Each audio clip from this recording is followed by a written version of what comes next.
Hello guys! Welcome to Petong the Great Vlog. Ito na naman po tayo. Magkakasama na naman kami ng aking pamilya dito sa Canada, kung saan ay napili namin ang isang Greek restaurant. At bago yan ay uumpisahan namin sa salad. At si Lolo ay may hawak-hawak pang garlic bread. Yan ang kanyang salad. At kami naman po ni Mami ay nagsalo na sa isang hawong na salad na may sibuyas, kamatis at kung ano-ano pa. At ito na nga ang aking order.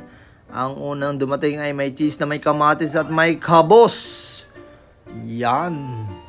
Hindi ko alam kung anong gagawin dyan. Bagong menu ata yan. At si Mami ay merong patatas at barbecue manok.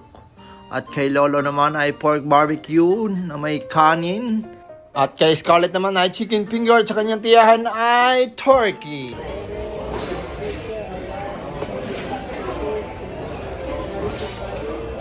At umpisa na ng kainan. Let's eat! Pumusok-pusok pa.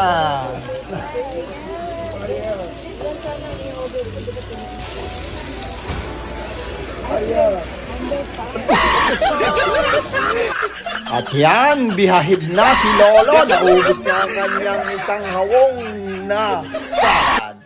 At yung sa akin ay pang-apat na tao yata, kaya hindi ko naubos.